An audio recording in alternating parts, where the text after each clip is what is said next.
Well, hey there. Thanks for joining me in my quilt lab. It's Cynthia and I'm working on the Illusion Sampler pattern. It is month number 10, written by the amazing Scott A. Flanagan and hosted by Banyan Batiks. You can find out more information in the links in the description below.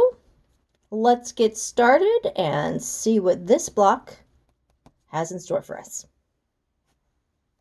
All right, cutting directions for that main block area.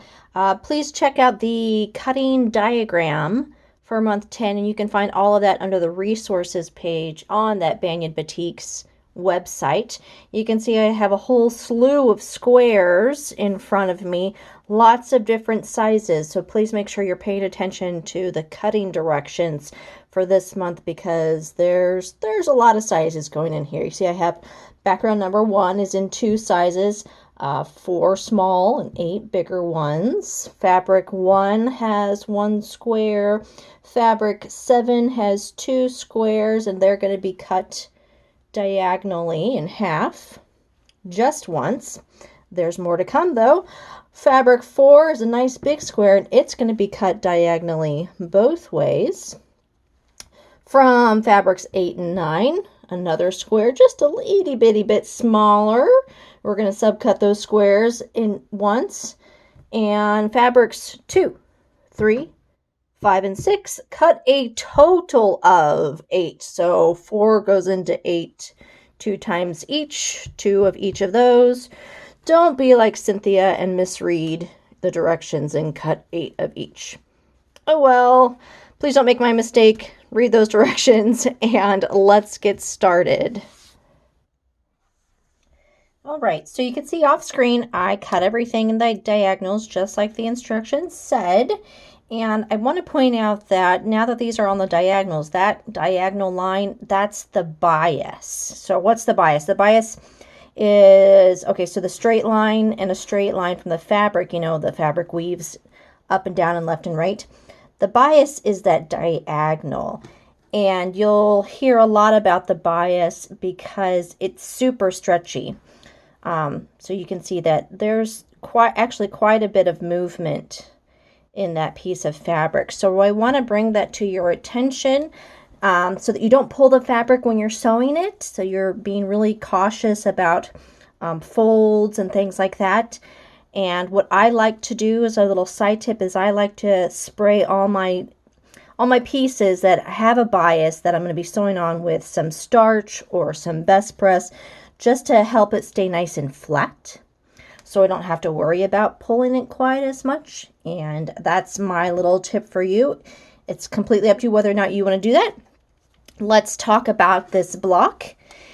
You'll see, if you saw in the picture, it's sort of like a square in a square in a square in a square. Square in a square in a square in a square. Lots of squares going on. And that's what all of these diagonal pieces are. So we have our main square, which is that yellow one. That is fabric number 1. And we're taking fabric number 7, the 4 little triangles, and that's going to make that second layer of square. Now I know you're probably looking at me wondering why I have pins in these things. And if you take a close look at the fabric, you'll see little pink dashes. I put it both on the top and the bottom, because Scott gives a really interesting piece of instructions in our shop notes, and I wanted to share that with you because I think it's really cool. He suggests folding that main square, that first square, because everything's going to be based off of that, in half both ways and giving it a pressing. And I've used these little marks because I wasn't sure you'd be able to see the pressing very well on camera, but I have pressed it both ways, and that way we know where the center is on every side. 1, 2, 3, 4.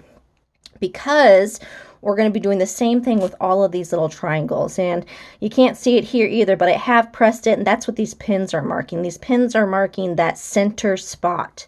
So we can mark that center triangle right up with that center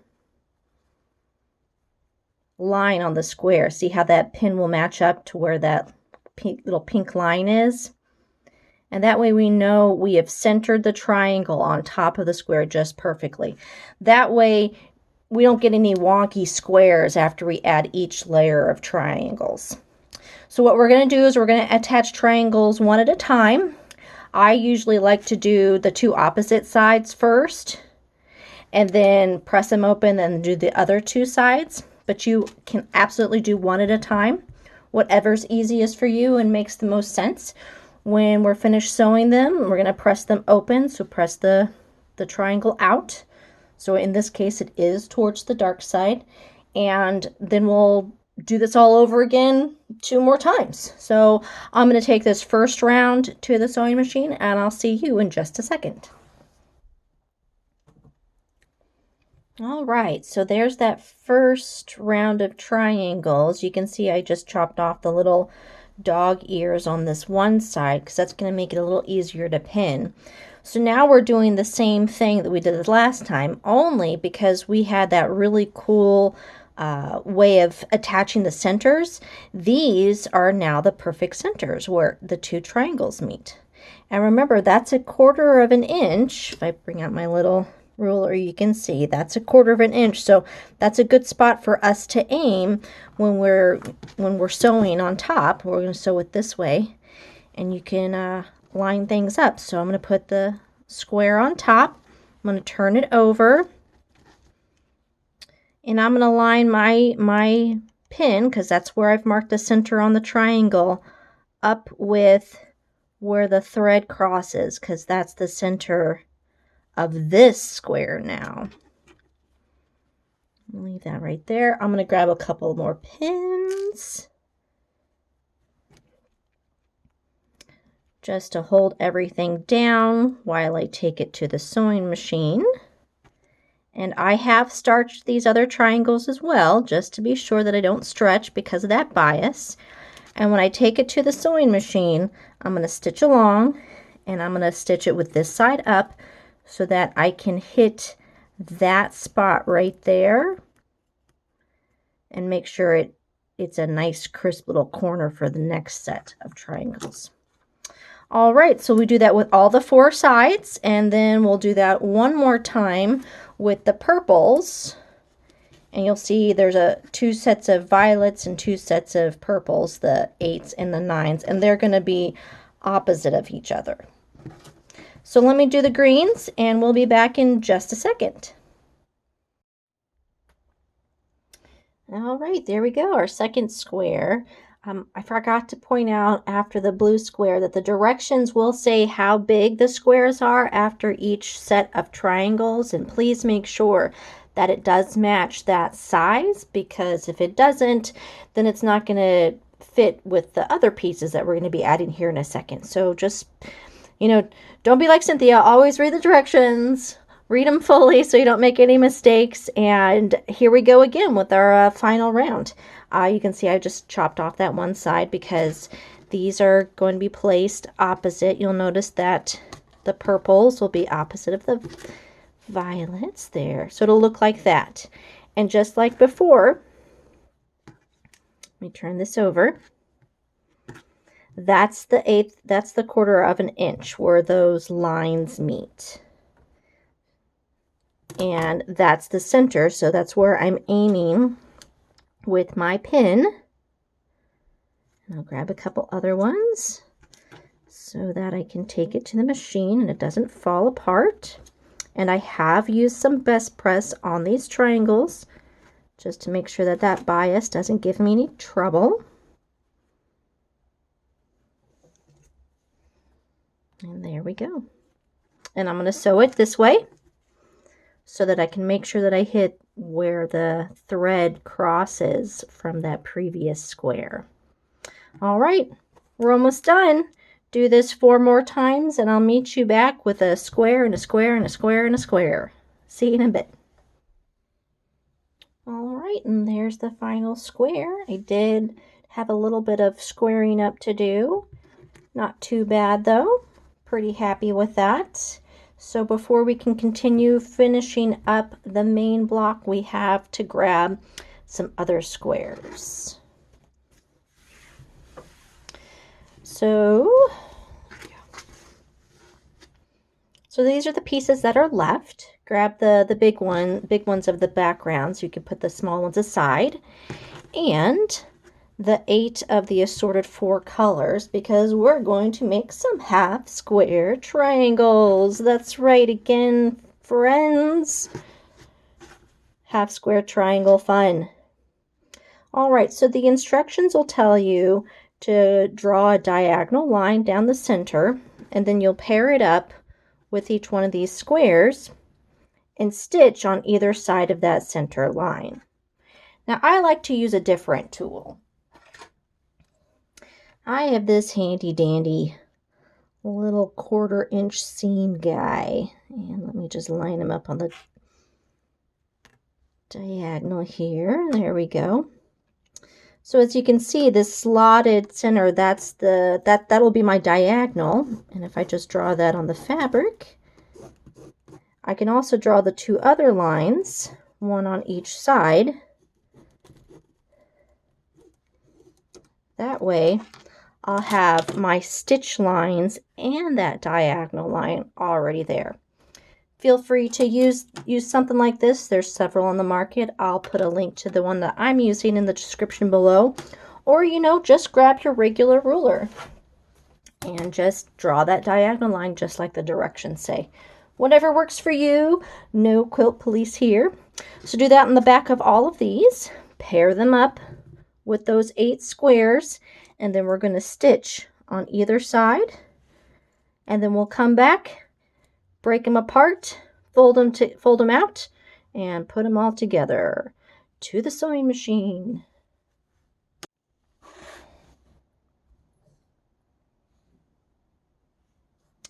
All right, so there's one of the blocks, diagonal seam, the 2 seams on either side. So now we're going to cut on that middle diagonal seam so that we turn these 2 pieces into 2 half square triangles. Swipe. Take these to your ironing board and press them open towards that darker side, and I'll just give this one a little finger press. And you'll have 2 that look like that. Now, because these were a little bit bigger than what we're going to need, the instructions will tell you to square down to the appropriate size. And the best way that I like to do that is using a ruler that looks like this. It has that diagonal, that 45-degree diagonal, and I like to put it right on top of the center diagonal. And get as close as I can up here. Make sure I got that right size. I'm paying attention to all my lines. And once I have those 2 sides done, I know that these 2 are straight, so I put these on the size that it needs to be. And then again, I put that diagonal right on that diagonal crease that we just did. And I can do those other 2 sides.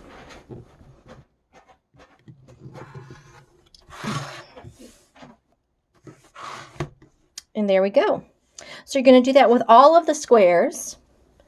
And there's the rest of them right there. And I'll do this one in a second. And let's gather all the other pieces and talk about putting everything together. All right, so here's all our half square triangles and our last little pieces of the small background squares. And I'm laying them out because we're going to be doing 2 sets.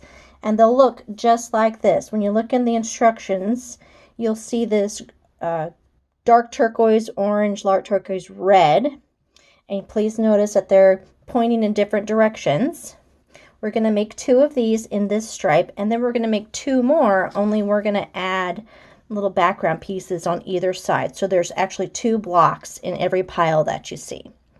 So when we go to put these together, we're going to, once we get everything seamed, we're going to press everything to that right so that you'll have 2 small rows of just the 4, and you'll have 2 bigger rows with the 6 pieces. So let's go sew some things together, and once we have these 4 strips, we can talk about combining them with that big square and a square and a square and a square block that we made earlier. Let's get sewing.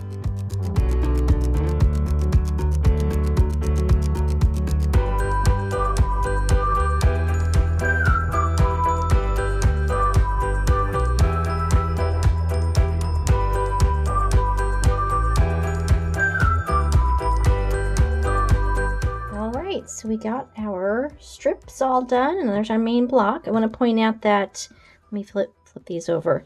On the big strips, make sure you press towards those background squares, so these will be a little different, and you'll see why here in a second. We're going to end up putting these together. It looks a little something like this. There we go. The first thing you'll want to do is attach these to this block first, and we're going to be pressing towards that center block. That's why these are pressed the other way. So it'll press in this way and it'll nest with these guys both at the top and the bottom when we put those two rows attached to it. All right, so I'm going to take these to the sewing machine, attach these first, press towards the center, and then the top and the bottom, and we're going to press up towards the top of the block for this one and down towards the bottom of the block for this one. Alrighty, I will point out that all of these 1/4 inches are going to match up with the 1/4 inches here in the squares, and of course the corners will match up to the little corner background blocks as well. Good things to remember to throw pins in so that you have everything match up really nicely. All right, let's get to the sewing machine. I'll take a few pictures as I go, and I'll see you at the end.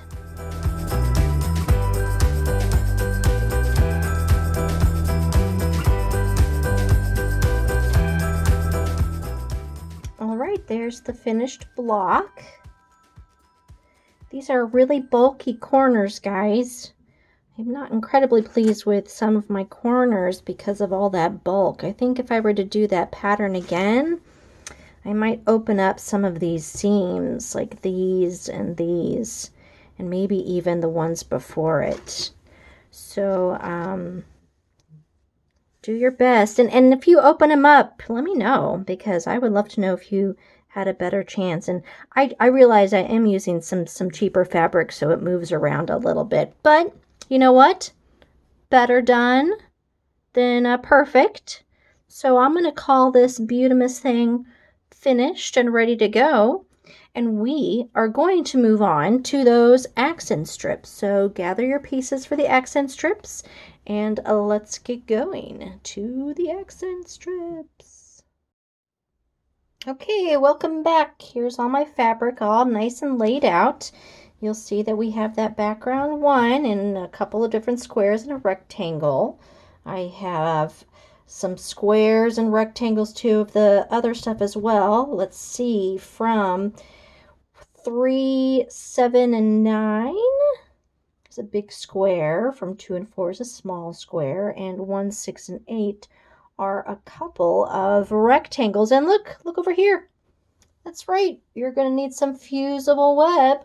We got some applique in our future, very exciting. It says you're going to need a bunch of squares from that as well. Of course, if you've seen me, I like to use my little scraps, so I don't always cut the size that they say.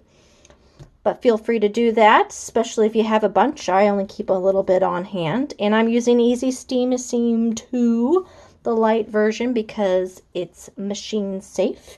It doesn't encumber my needles or my pins, so I don't have to worry about that. The first set of stuff is going to be with these squares, so let's talk about that and set these aside. Okay, so it's been a little while since we've done some applique, so let's just review what we're doing. Our big squares are going to be what we're appliquing on top of, so I'm just going to set these aside and concentrate on our 5 little squares. That's 3 of the backgrounds, the orange and the green. And I'm just grabbing my scraps of fusible web because you're not going to need a whole bunch. And please make sure that you review your instructions for your fusible web. Everyone's a little bit different. Some of them you apply a heat, some of them you apply a wet heat, and different ones have different lengths of how long you leave your iron on. So please review what you're doing. I'm using an Easy Steam 2, and I like it because when you peel off this paper, it's a little tacky, and I'll show you here in a second. And I like it because it's easy to replace if you need to. So you'll see in your instructions, and I'm not talking sizes, but the square of fabric's a little bit bigger than the square of fusible web that they want you to cut, and then you're even squaring down a little bit more, because if you see at the bottom of page 37, there's a little template that you can trace, and that template's just shy of a 2-inch square. So I'm just going to call it a 2-inch square, because on the back of my fusible web I have a grid, and that grid is about 1 inch, which is really nice. I don't have to kind of overthink it. So it's really cool, because then I'm not wasting even more of my fusible web. So the way it works is I'm just going to cut off some of these pieces. With the Steam Seam 2 light, I'm going to take off the paper off of one side. And you see it's sticky. See how it's not falling off my finger? And if I want to put it down on the fabric and then take it back off, I can. It's not a permanent until I take it to the iron and press this. Now once I press it, and it's about a 4 or 5 second pressing, then I won't be able to peel it back off.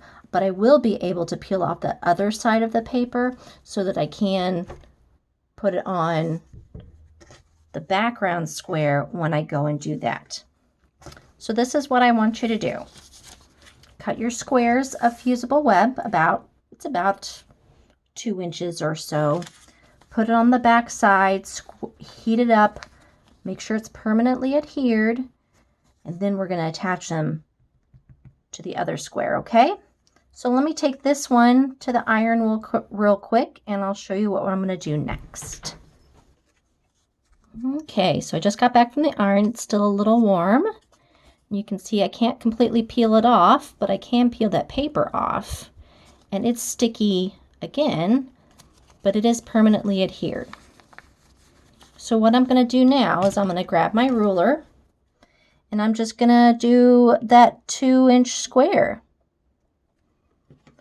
And I can kind of eyeball it because I know I've got that grid on the back of this fusible web.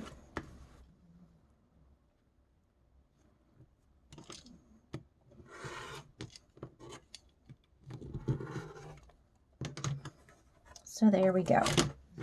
Set all of this aside, grab one of our background big squares. Here we go. And so there's our square with the adhesive on the back, and I will very delicately peel off the paper. So that's the other side of the paper. So that's glue, so it's sticking to me. Like I said, this is why I like this product, because it has that tackiness, and just like the first time, I can put it down, and if I don't like where it is, I can pick it back up and I can move it a little bit. And if you look at the picture, it kind of has them all kind of wonky placed. It's not quite a square in a square, but it's sort of like kind of off kilter just a smidgen. It's placed them all kind of in the center. So if you want to get out your ruler and, try to center it, I think what's fun about this quilt is that we have the opportunity of making it a little bit more of our own. And if you want to get them closer to one of the edges, you can. Have fun. I will say, make sure that it's not so close to the edge that it's going to be invading that 1/4 of an inch, because when we put the seams on this, you don't want to cut off any of that cool applique. You want to make sure it's nice and pretty. All right, so this is how it's going to look with all of the blocks. The color ones go on the backgrounds, and the background squares will go on the 3 different colors. And we get to move along. So let me take this to the iron real quick. All right, the magic of video time lapse. So now that is permanently adhered. I can't take that piece of fabric off. Now I know what you're thinking.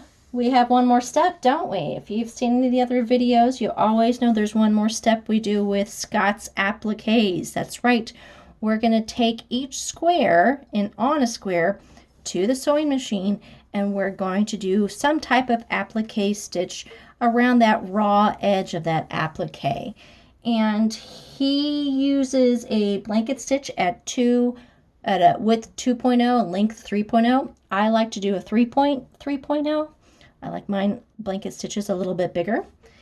And you can use whatever color thread you want. He doesn't give any recommendations. He doesn't tell you what he used, but I usually pick a background. If you've seen any of my previous appliques, I pick the background as my thread choice. But if you want to choose the color of the square, that would be really cool, or a monofilament so you don't see any of the stitching. And speaking of stitching, if you have something fun like a little flower or a little swirl or a little asterisk that you want to do instead of a blanket stitch or a satin stitch or a zigzag, now's your chance to break out those fun stitches and do something fun. Make this quilt your own. It's up to you what you get to do. No quilt police here. So guys, I'm going to do my other blocks here, and then I will do the little blanket stitch around the edge. So when I have all of that done, and when you have all of yours done, come back and we'll talk about putting these blocks together. All right, here we go. There's all the blocks. They'll have a pretty little blanket stitch around them. So let's talk about putting these in the strip. Now, the red one's going to be our lonesome guy. You don't see that on this page, but he is, don't worry. So I'm just going to set him up here. The order of the other ones are the blue, the green, the violet, and the orange. And you'll notice that it'll change, like it tries to mix them up a little bit. And I didn't do that a whole lot because I kind of like them already off kilter as it is. But you'll see some of them are wonky in different directions. And after I started putting these things together, I was like, I kind of like them going all in the same way. But this is your quilt, guys. You can do what you want to do. You can absolutely follow the pictures. I'm just doing something a little bit different. So to maybe give you free license to do something a little different too. Let's talk about putting them together. We're going to do all the seams, of course, and we're going to press everything towards the right. And then we'll be finished with this accent strip. So let me go and do this. I'll take a few pictures as I go, and I'll see you at the other end.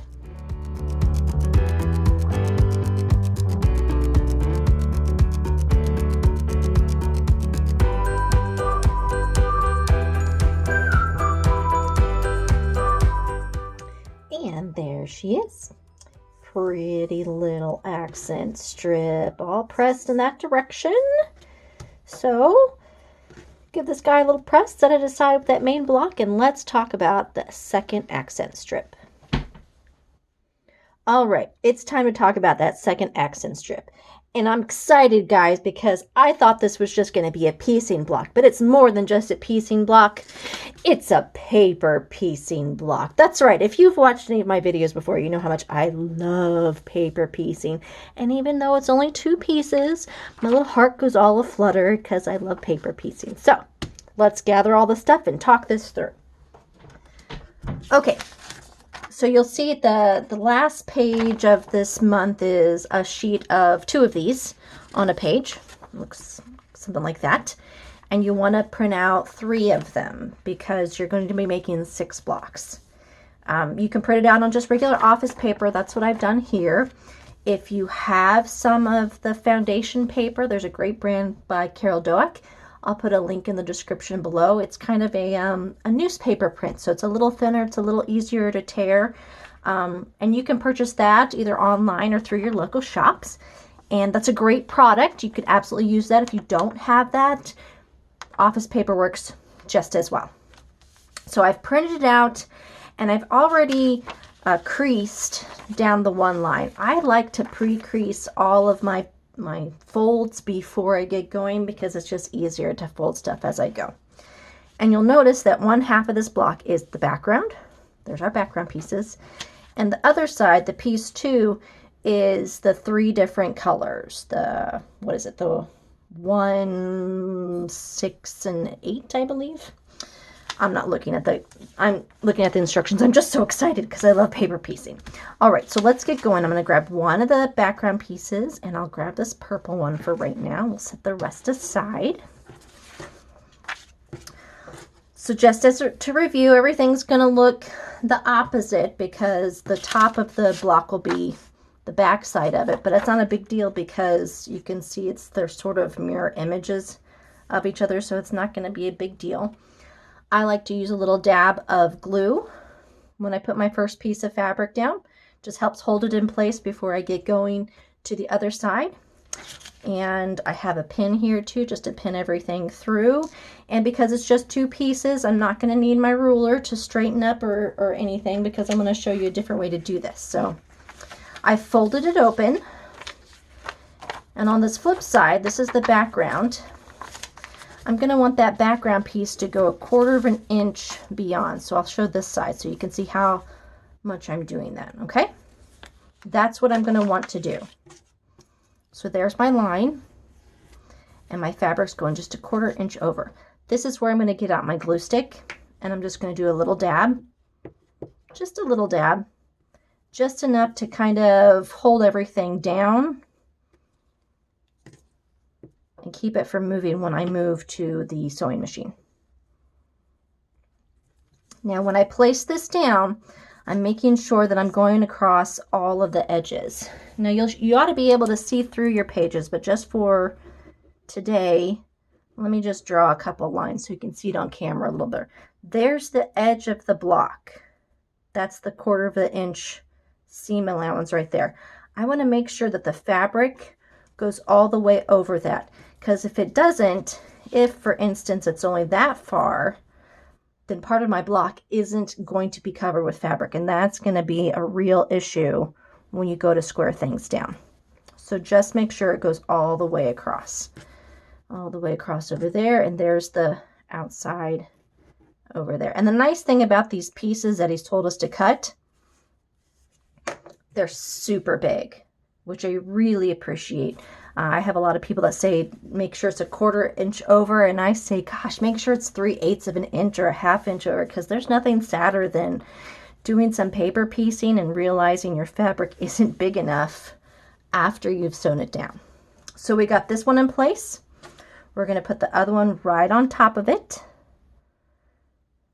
and I'm going to stagger it just a little bit towards the other way, because when it gets seamed down and sewn open, it's got to cover this corner over on this side. So you kind of got to think about how the fabric's going to fold after you seam it, and make sure everything's going to be covered. Okay? So I'm putting that there. I'm going to throw a little pin in all through all 3 layers, the 2 layers of fabric and the layer of paper. And then when we take it to the machine, we'll stitch all the way through. And because there's only one seam, I'm going to actually start off at the edge of the block and go all the way through towards the other side. So let me go take this to the sewing machine, and I'll be right back. Okay, and we're back. I've done that stitch, and I forgot to mention this before I got up. You want to make sure you're shortening that stitch length. You want more stitches in that inch, because it's making perforations, through the paper, and when we tear it off, it makes it easy. So shorten that stitch length. I'm going to take the pin out, and it's okay if it's a little wonky. As long as it goes past, it does. I'm going to go take this to the iron and give it a little press. All right, there it is, all nicely pressed. And now we can trim it down to size. So grab a ruler and your rotary cutter. And you'll see that there's the box and there's the seam allowance around the outside. Make sure you do that thicker line. That's what you want to cut on. You don't want to go down. You want to make sure you have that seam allowance in there, because that would be sad. And paper piecing is a happy experience.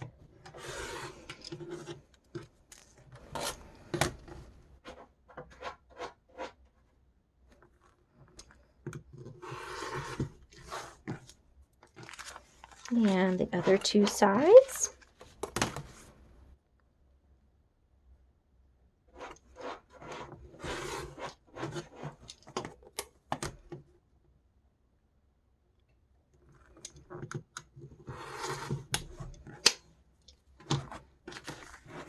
There we go. Let's flip her over. Pretty nice, huh? Now we're going to do this 5 more times with that second color and the 2 other colors. Really easy paper piecing right now. And then you'll want to take all of this paper off. And what I like to do is I like to score my thumbnail across the seam. Fold the paper open a couple of times and do the same thing. See how easy that glue came off? That's just a little dab. And then because we shortened that stitch length, it'll peel off really easily. See how easy that was? Perfect. Do this 5 more times, and I'll see you with 6 little blocks, and then we'll talk about layout.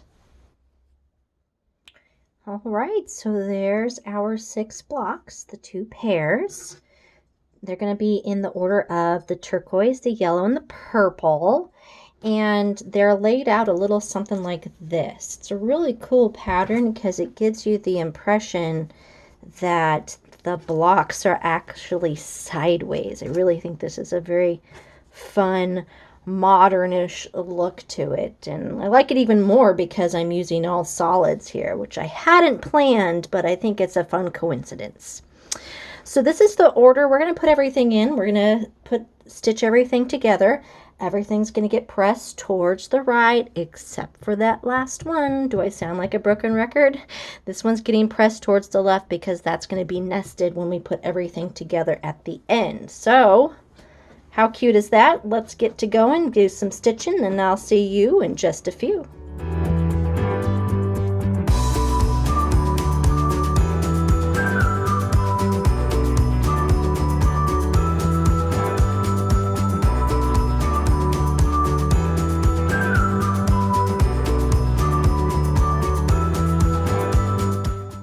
There's that second accent strip. Isn't it pretty? I love this so much. All right, so we're finished with the block. The first accent strip, the second one. We need to cut all the background pieces to fill in. Give everything a nice press right now before we start putting things together because it'll be easier to match up seams and stuff. And I will see you in a second with all of our pieces. All right, let's put this block together. It has been quite a block. We've had applique, we've had paper piecing, we've had a ton of half square triangles. Oh, so much stuff. I hope you pressed everything, and let's start laying out the pieces. Of course, we got the big block, and it goes up in the corner. Such prettiness. We have our applique square on a square. This is the little lonesome guy, so he goes at the bottom. And the strip with the orange points to the top, which I think is kind of strange. It's plain colored, but I guess maybe it's going to be plain right here. Let's see what happens when we take this strip. It's up right there. Oh yeah, I can see how it does it. It's got a little plain right there. Okay, I'll keep it. Let's fill in with these extra pieces. This is, of course, on your instructions of how to cut all these. We got our small strips for either side of that main block, the long skinny ones for the bottom and the top, little sashing around that block, and of course the 2 big pieces flank either side of those accent strips. Okay, if you've watched all these other videos that I've done previous months, this will sound very familiar, so let's get going. Repeat it with me. Main block, let's sash it up first. Start with the sides, press out away from the block, then add the top and the bottom again, press away from the block. That side's done, move over here to the right, put the background next to the accent strip and press towards that background piece. Left side's done, right side's done, put it together in that center seam-ish, press towards the back, the big block over here. Top part is done. Let's go to the bottom. Okay, so that last row, you got 2 pieces of background either side of that one lonely little square.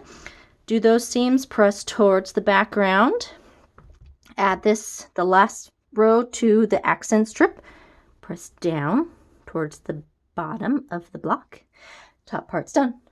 Bottom part's done. Let's do that last seam right here. And we're going to press up towards that block. We're paying attention to these little corners because those are all going to nest really nicely. So remember to throw in some pins there so you get all your corners up nice and straight and ready to go. And hey, I'll take some pictures of my progress as I go, just as usual, and I'll see you at the end with month number 10 all finished and ready to go. Let's get started.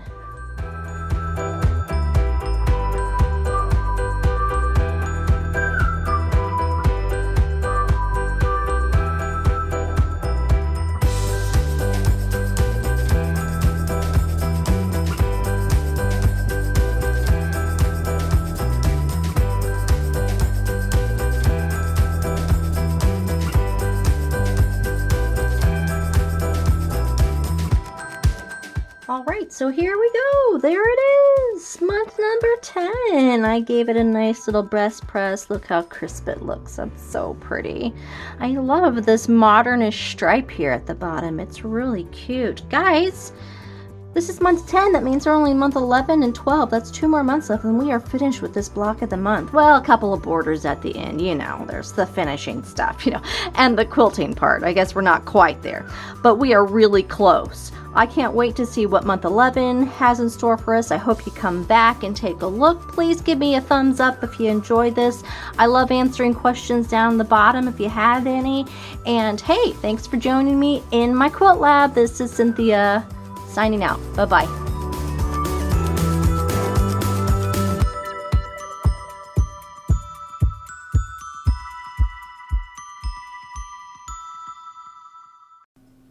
Hey friends, thanks for joining me during the Illusion Sampler Block of the Month. And join me next year for Solar, this beautiful quilt, also a Banyan Batiks Block of the Month for 2023. And join me by signing up at AdirondackQuilts.com as I lead a group of quilters through this one. See you then!